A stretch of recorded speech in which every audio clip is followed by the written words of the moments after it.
Trump कई बार दुनिया में न्यूक्लियर वॉर का जिक्र कर चुके हैं और मागा यानी मेक अमेरिका ग्रेट अगेन का नारा लेकर ही वो चुनाव जीते थे। तो सवाल कई उठते हैं, अमेरिका ग्रेट अगेन कैसे बनेगा?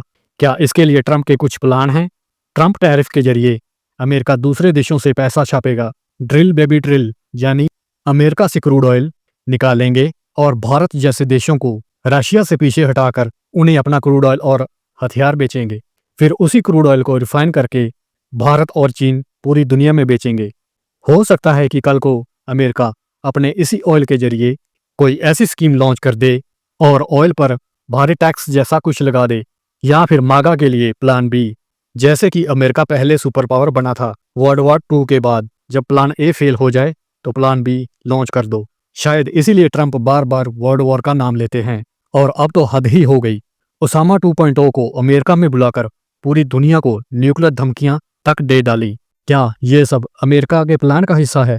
देखो, यहाँ बातें दो हो सकती हैं। पहली बात, यहाँ तो ट्रंप ने ओसामा 2.0 यानी आसिम मुनीर के जरिए भारत और पूरी दुनिया को न्यूक्लियर धमकियां दिलवाई ताकि पूरी दुनिया भारत पर प्रेशर बनाए कि ट्रंप की बात मान लो, नहीं तो ये आसिम मुनीर के जरिए पूरी दुनिया में न्यूक्लियर वॉर शुरू करवा देंगे। या जिस तरह से ट्रंप हमेशा कार्ड्स की बात करते हैं, इस बार ओसामा 2.0 ने अपना हुक्म का इक्का ट्रंप के आगे फेंक दिया हो। यानी कि कल को अगर भारत और पाकिस्तान के बीच युद्ध होता है, तो अगर पाकिस्तान भारत पे न्यूक्लियर स्ट्राइक कर देता है, तो ऐसे में सारा इल्जाम अमेरिका के सर पे आएगा, क्योंकि अल्टीमेटली ओसामा 2.0 ने न्यूक्लियर की धमकी तो अमेरिका से ही दी थी और पूरी दुनिया समझेगी और आज भी समझ रही है कि इन धमकियों के पीछे अमेरिका खड़ा है। यहाँ हो सकता है कि आसिम मुनीर की इस चाल के बारे में ट्रंप या उसकी एडमिनिस्ट्रेशन को कुछ भी पता ना हो, या ये भी हो सकता है कि जिस तरह आसिम मुनीर ने भारत को मर्सिडीज और पाकिस्तान को एक डम ट्रक बोला है, उसके जरिए दुनिया को चिता रहे हो कि हम तो मर ही रहे हैं, साथ में तुम्हें भी ले मरेंगे, और पूरी दुनिया बोले कि पाकिस्तान को इकोनॉमिकली स्ट्रांग करो, सीधा सीधा, यानी कि पाकिस्तान के कटोरे में कुछ चिल्लर डालो।